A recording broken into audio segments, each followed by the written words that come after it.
Welcome back, everybody, to another edition of Talking with the Elite. Super grateful for all your support. Everybody out there who's using this to try to get through some dry times. I would say if we weren't all stuck in our house, maybe we wouldn't have as many viewers as we have. So grateful for the small little blessings there. Again, T's and P's out to everybody who's going through a hard time right now, who maybe lost their job. Maybe they're trying to figure out what they're going to do next. Or maybe you're like myself, where you were relying on that trickle down percussion gig to come your way. That's not going to be coming for a while. Hopefully you'll figure something out and you'll be able to make an impact that way. Speaking of people who have made an impact, this guy that I have with me today is a beast. He is a monster in his own right. He is the first and I think only person that has ever played Porgy and Bess in under 14 seconds. The whole show, not just the excerpt, the whole show. He had every single lick down in 14 seconds. I got to say, Jeff Luft, who's joining me today, he was in grad school when I entered school for the very first time. So there was a little bit of a difference there, but there are always, for those of us who've been to a school and have been to a conservatory and worked through that, you have this passage of time where you're the freshman who's awe-eyed at everybody, but you always have like that one person in the studio where you're like, oh man, they're so cool. I hope they just look at me today. That was Jeff Luft for me. I just want him to look at. So I'm super grateful that he's here. He's taking time out of his busy schedule. Jeff Luff, thank you so much for joining us. Welcome. Dude, good to be here. You're so good at talking. I'm so bad at talking, and you're so good at it. It's amazing. Well, yeah, man. You're also good at a ton of other things, though. Like I mentioned, you're the fastest mallet player I think I've ever seen. Oh, that was many decades ago when I could play Porgy in 14 seconds. But I remember you getting ready for an audition. I think it was the night before an audition, and you were like, "Hey, shut up and sit here and listen to me do this." And you went, you went into like a small little practice room and just banged it out in 14 seconds. And I went, "Is that like an extra? Like, do you have to play it that fast for me?" Oh yeah. If you can't play it in 14 seconds, you're just not trying hard enough. That's how you get the gig. That's why I didn't get the gig, probably. Well, that's maybe a good point. But you do have really solid stuff going on. So you got into, as you can see in your background there, you make mallets, right? Yeah. I make a lot of mallets lately. Yeah. Well, not lately, but yeah. You can tell the difference between every mallet, right? So like that was going to be one of the tests here, but the sound quality is a little bad. I was going to roll in my timpani and use 20 of your mallets and see if you could name which one it is. Oh God, that would be quite a challenge. Because I've done so many experiments over the years of somebody asking for something one-off, or I don't know, just been experimenting. Sometimes when people send stuff back to me, I'm like, whoa, I did that. Or I'm surprised. So sometimes it's cool, but I'm like, I forgot I did that. So recently I took a photo of like all my mallets that I have, because I realized like I put them all together and I was going for that Instagram hashtag percussion, like me, follow me thing, right? And I put a swanky filter on it. And I had one of my friends who's not a percussion major reach out, because I said, this is probably a trip to South America, all expenses paid, with my family, sitting right here on my couch. And he was just like, hey, man, do you really need that many? Yeah. And I was like, that's a good point. I never really thought about that from someone who hasn't played music. Like, what's your answer? Like, you have so many different sticks, so many different things that you do. Like, what do you really need that many? Or like, what's your take on that? I guess my take, I want a job as a percussionist and pretty much only play percussion. Like, I don't play timpani very much. So at this point, as somebody who makes a lot of sticks, sometimes I send so many sticks to some customers, and I say the same thing. I'm like, why do you need, but I don't care. I get it, but at the same time, like, we came up, studying with Tim, it was like you had 7 or 8 pairs of sticks, and everything else you you manipulate it with your touch or. Yet his stick collection he would bring in and it would fill the whole studio, right? Well, right, exactly. Yeah, there'd be a ton of sticks, but it was like we were told to just get 8 from the Duff line or something like that. Yeah, and we'd make it work. But then, like, yeah, what was I gonna say? Yeah, I'm surprised that I make so many sticks. It definitely wasn't intentional. Like, I very much wish I could just sell a dozen different models and be okay with it. But like I said to you a minute ago, like, I've done a lot of different things for different people wanting something custom. And then they're hanging out or they're playing for somebody or somebody plays for them, and then they see the stick I made and then they'll contact me and then I'll make it, and then it kind of spreads, and then all of a sudden I've made like a dozen and I'm like, well, I guess I should put that on the website. Well, so that's happened over 20 years. I mean, I've been doing this for 20 years, like, not as like a full-on business, which I am now, I guess, but like, yeah, it's just been very slow, very gradual. Well, so I remember you back in school, we actually were like pitching commercials for the mallets that you were going to make one day, right? Oh, really? Yeah. And I was like, I'll never go anywhere without my Luft shaft in my firm mallet. You know what I mean? Like, we were just being stupid. Like, you had your eyes set on this, and you were actually the first person that ever showed me how to wrap a timpani mallet. Oh, yeah.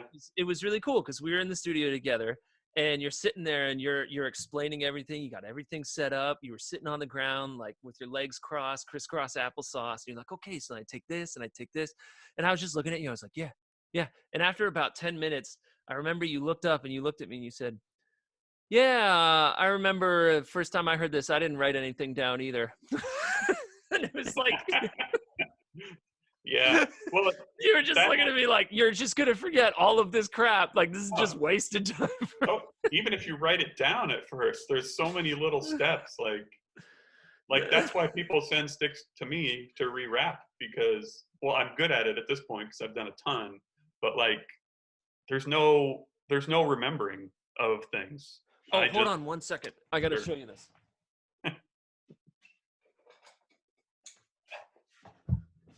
Is that them? They are, man. These are them. Oh, yeah. These are literally, this is your wrap job from 2005. No, it's still holding on. It is the same felt. Wow. These are, look at that. These were like your original, these were mocked off a Duff, right? I guess, yeah. I mean, the reason I started making them is because the Duff sticks that Adams made were horrible.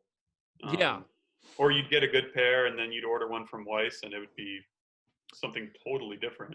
Yeah, no, I love it because it's like crooked, right? Yes. Oh, so, yeah. Not that I make it.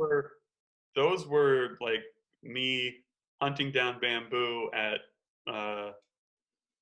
landscaping supply places in South Florida where I grew up. Like buying 6-foot bundles, like 100 poles, 200 poles, taking them home to my parents' garage, sighting down the end of them, making sure they were even close to straight, cutting them out, taking the skin off. I mean, it was very, very, very grounds up. No, I like the crooked one, not because I think it sounds or feels better. It just gives me, like, if I sound bad, I can be like, yeah, man, it's just they're crooked mallets. I'm doing the best I can.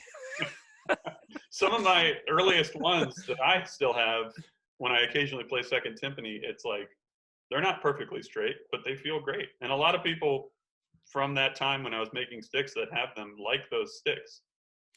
So they're unique. They're unique. They fit into your hands. People get used to them and think this feels good, so they like it. Well, so that's what I was going to go back to with this, the plethora of mallets that you make and the plethora of mallets that everybody has. I like, my son and I like watching this Forged in Fire. He's 6. Where they make like the I've seen it. Yeah, and then he loves the kill test. I thought that was gonna, maybe affect him or scar him in certain ways. He was like, Dad, I love it when they cut the pig, or Like, that's right. They have a pig carcass hanging there. Yeah, and then they just slice it.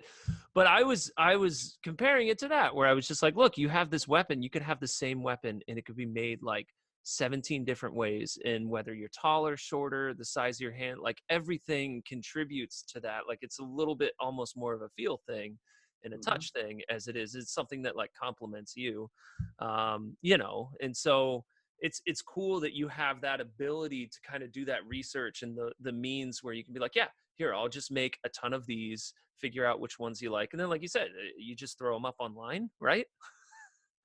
Is So, that well, not anymore, I guess. I mean, I feel like I've kind of maxed out. so what you're saying is anyone who's watching this that wants their own timpani mallet line should not. No, that's yeah. Having Eds for the past almost 10 years, like that's gotten easier. It's taken a long time. I've been selling more, but just to try and streamline it so that I'm not like going insane or Yeah. I mean, I'm always behind, but I could hire people, but I also don't want to hire people because I want the quality to Yeah. stay high. So it's I yeah, remember I ordered it's some mallets challenging. from you before an audition in Maryland, and I didn't get them in time. And you emailed me, and you were like, "It's okay, man. You can do it." What Yeah, you're you like, "It's okay. If you're gonna win, you're gonna win without my mallets, with or without." And I sure, was like, "That's a better email. I think that's more encouragement than having the mallet." sure. I don't remember that, but Yeah, yeah. that's cool. That's cool. No, this is all just a whole front. I started this whole series to just slam you. Oh yeah, that's fine. Take it. It's fine. No, so my question is, someone who might not, because I don't think a lot of our viewers and a lot of the people that tune into this don't necessarily know the shop end of things. They Mhm. maybe have experience with this. So, like, what was different? Your expectation of like what you thought you were going to be doing with this versus what it is now. Like, are there things that are better or worse, or like, is this what you dreamed it to be? I guess is my question. No, not at all. Um, I mean, I'd like doing it. It wasn't like, oh crap, I got to go make mallets so I can pay rent or whatever. Like maybe for a little period, it was kind of like that. Like right when I was out of school, Yeah. like in the summertime, Dayton Phil, where I've been playing for the past 15 years, like I basically have like a teacher's schedule. You Mm-hmm. know, I work for 9 months and then I don't have any work in the summer. Yeah. Especially when you're out of school and you don't know people in a new city. Or I mean, I Yeah. live in Cincinnati now, but like you don't just roll into a city and then expect to be given work.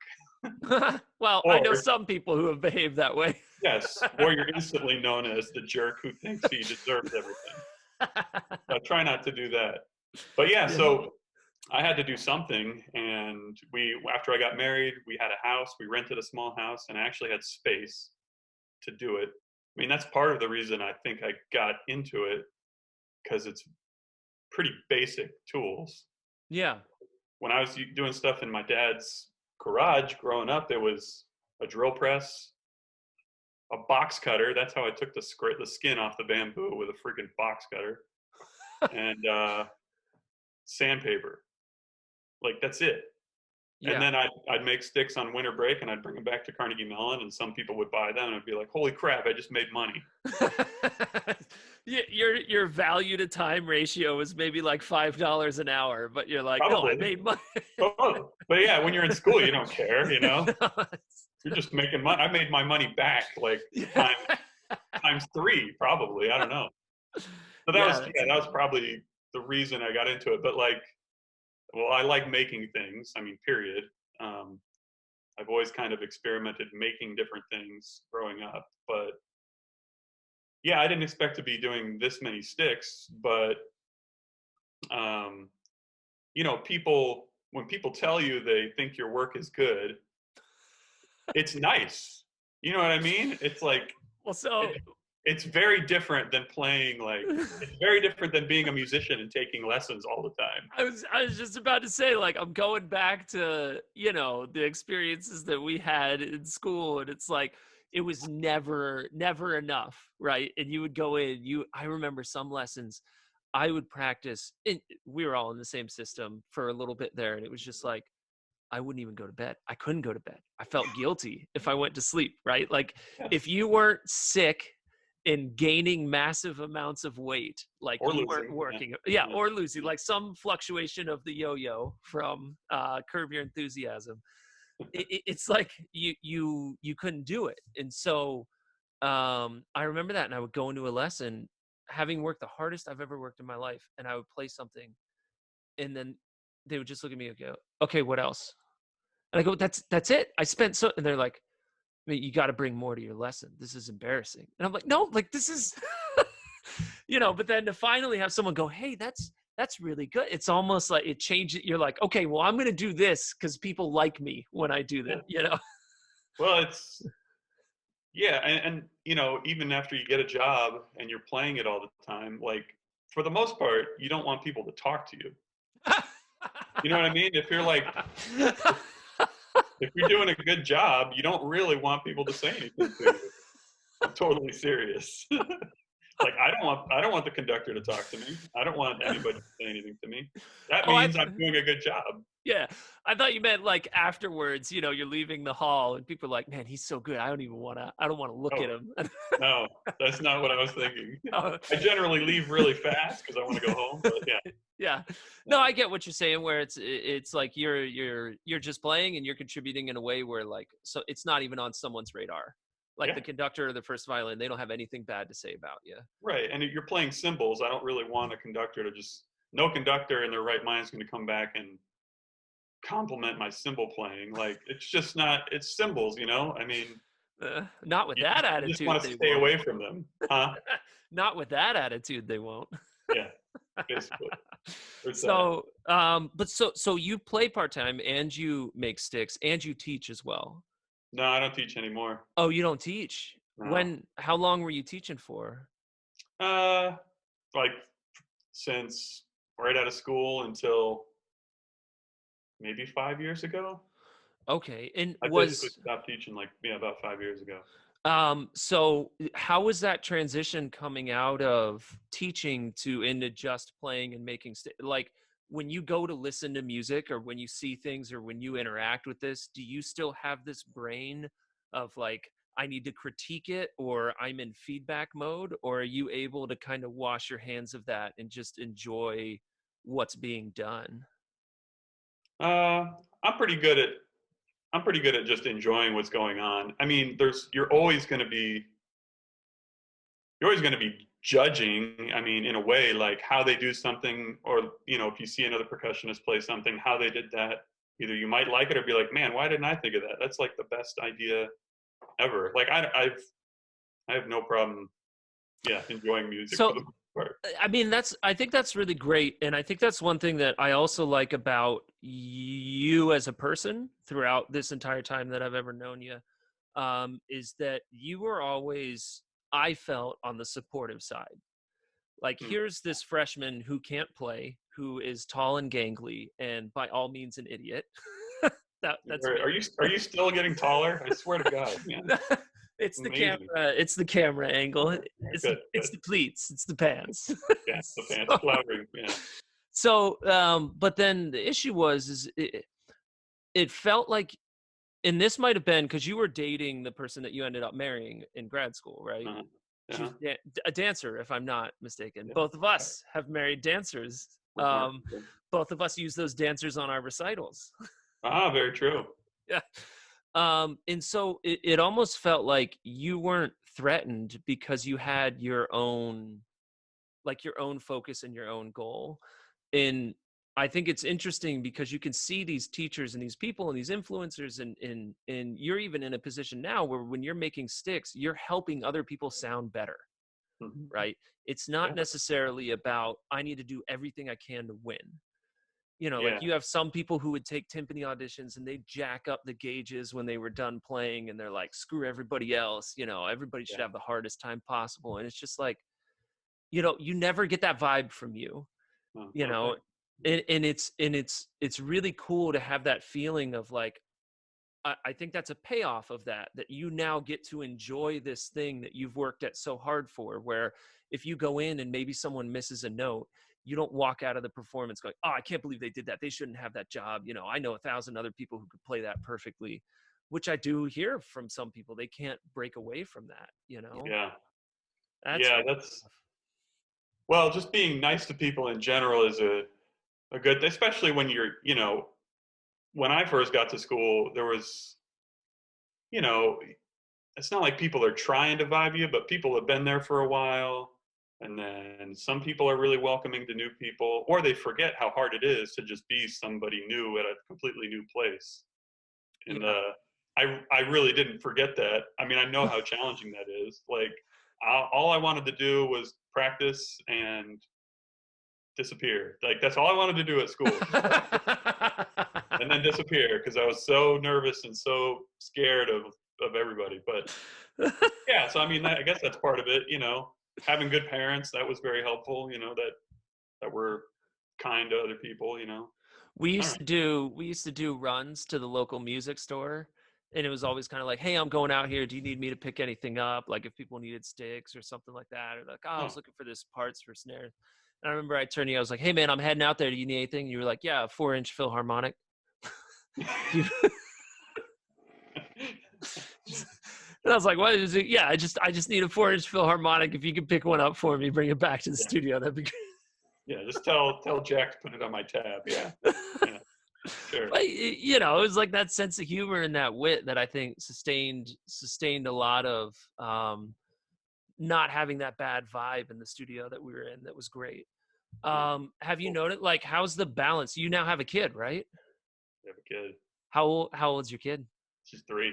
She's 3. How's that balance, man? Has that affected your mallet making playing? Has that affected? Yes. As you very much know, yes. It was brutal. It's like, yeah, you work whenever you possibly can. Like, or I do. Like, Some people don't. well, I work from home. I mean, it's like, and Yeah. I'm totally self-employed at this point. So it's like, yeah, like if I don't work, then I don't make money, or I get more and more behind, and people are like, they don't want to. Everybody's been very patient for the most part, because it takes me a couple weeks to get caught up on what's going on. So So if someone's out there struggling and trying to make that decision of like, here's what I see as being a professional musician and like doing an audition, and then here's this family life. Like, do mhm. you think those two can coexist? Do you think there has to be one or the other? Or what's your experience? Pardon me, what's your experience there? I can't imagine taking an audition right now, like, or I can't imagine taking an audition when you have kids. Like, I can't imagine doing it. Oh, I really? don't want to just be like, bye guys, I'm gonna go practice for 6 hours or Mm. 4 hours or whatever. Like, I mean, I guess I could do that How because many my, hours? 2? 1.5? yeah, or whatever it takes to get me back to Porgy at 14 seconds. I mean, whatever it takes. But yeah, I mean, I guess you could. I don't know. I did it for a long time. I took a lot of auditions, had some success at some of them, but it's like, it goes back to also like, kind of just seeing what you're really good at. I'm good at music. I'm good at making things. I like making things. I like being in charge. I like being home. Mm. Like, why would I not do this? Like, Yeah, I at a think. certain point, you got to just be like, whoa, I'm better at this than taking auditions or playing full time in an orchestra. Well, because everybody filters you through that audition process, right? Oh Like yeah. if you go to a conservatory, there's no other path than this audition. And that makes sense because that's like the core of the music world. Like that's where you can get your fundamentals. Like, could you imagine if there was a school teaching people how to make sticks? Like how, No, I mean, you know, there's not many people just like doing what I'm doing, I guess, just making sticks. There's a couple. so I think the big thing, I always tell people, my students, and I teach freshman dancers, I go, have a baby as soon as you can. Like, get married and have a kid because the government will give you so much money as a Yeah. musician. They will just load you on. No, but the other thing was, I felt like when I had a kid, all of a sudden, and I had one in grad school. So all of a sudden, it was like, I gained your mentality. I no longer cared about the drama that is prevalent in every single social circle, right? Yeah. I just wanted to go in, I wanted to practice, I wanted to work, and then I wanted to leave and get home and have time for my family. Yeah. Because that was when we had health scares and everything, that really shook me and made me realize, like, oh my gosh, like this stuff is so much more important than who went to a party on Saturday night and who got drunk and then who like broke someone's snare drum or put their fist through a tambourine. Like I didn't care. Like it all became, and so that focus that it afforded me, I thought was very great. But yeah, you're right. Cause then now you're coupling that with, okay, well now you have that focus, Mm-hmm. but then like, how long can you actually be away from your family? Yeah. Like how long can you put them through that? And Yeah. that's super hard.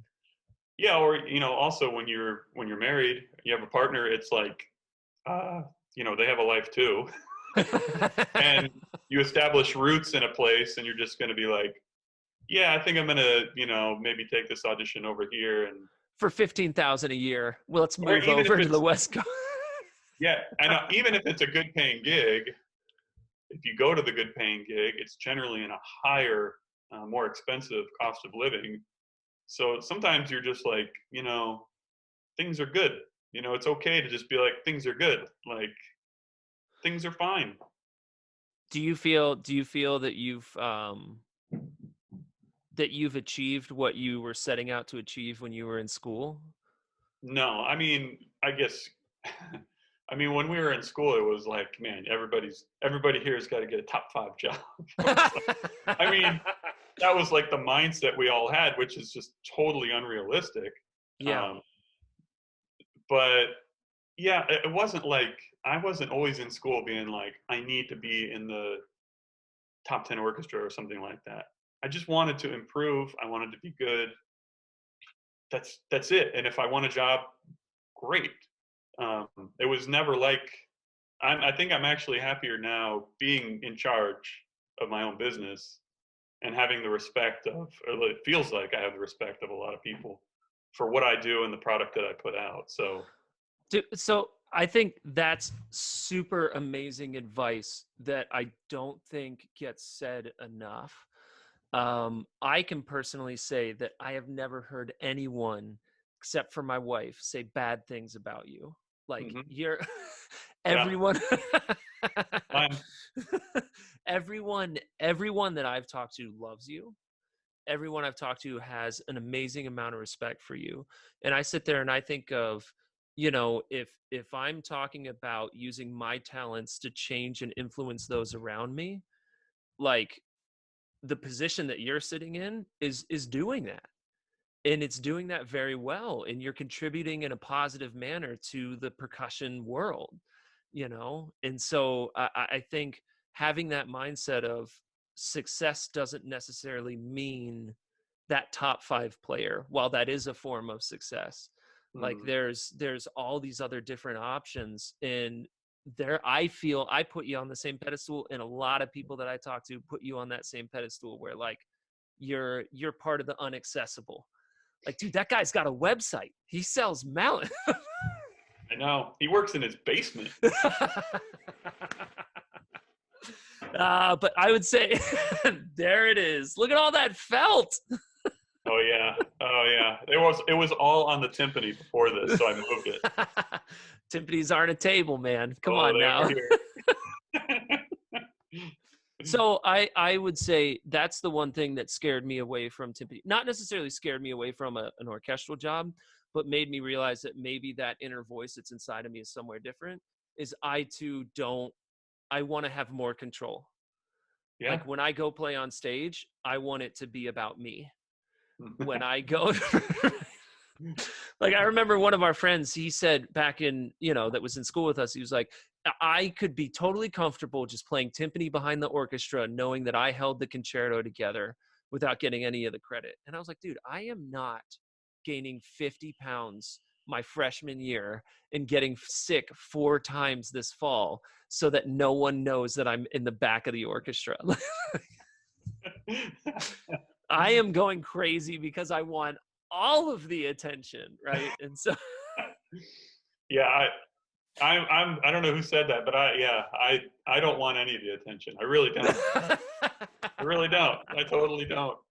I really don't. But that mindset of being able to have that control, there's a lot to be said there, where you make your own schedule. So yeah, I think the only last question I want to ask you that I know is super pressing.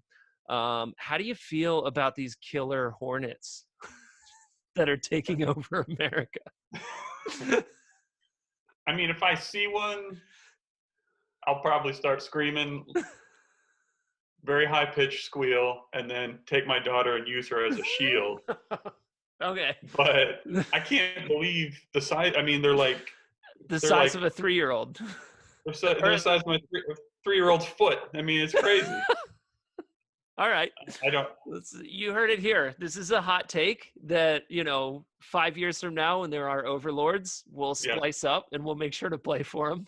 What if the sting actually cures you of coronavirus? I think you're onto something, and I think you Gonna do it. write a Some letter. guy got stung by one. Some YouTube doofus got stung by one, and showed how awful it felt. I heard. I was like, good for you, man. That's great. That's just great. Yeah. All right. Well, there's something for everybody. There's something for Jeff. There's something for that guy. There's something for me. And there's something for Ed Steffen, apparently. And it's playing timpani. So I really appreciate you having here. No, the serious last question is, if you could say something to someone who is coming up in the business now, something that helped you out, that you didn't really hear that often when you were there, what would it be?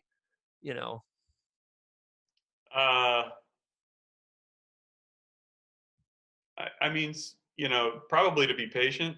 I think that's probably the hardest thing. It was really hard for me. Granted, I think that's also what makes, I don't know, that's helped me a lot, is my ability to work hard, to push myself. But at the same time, just be like, okay, I'm going to put in this amount of work, and that's it. You can only do so much in a day. If you try and do 16 hours or 12 hours, you're kind of just wasting your time at a certain point, mentally and physically. I would just say, put in a certain amount of time consistently, and then go do something else. And then come back tomorrow and do it again. You got to have that healthy, it's just like with a family and just like being an adult, you got to have some balance, or else, I would say that'd be the biggest thing, is just be patient and try and have more balance. Don't just obsess about one thing, getting a job or whatever, whatever it is. I think that is the best thing that I've heard in doing this, is definitely there's only so much you can do in a day. Be patient and hit that on a daily basis. That's solid advice from the man, the legend, the pure unit himself, Jeff Luft. I super appreciate you having you on here. I appreciate you coming out of your shell, shaving, getting all cleaned up for the show. No, did not. Yeah, I guess I did shave a little bit. I did actually run my hand through my hair. So I did it for you. I did it for you, Colin. The Ron Swanson of Timpani Mallets, Jeff Luff. Thank you so much for joining us, guys. Thank you so much for tuning in for another episode. Very grateful for all your support, for everyone out there. Again, if you guys need anything, if you have questions about anything, feel free to reach out, and have a great day and be safe. We'll see you out there.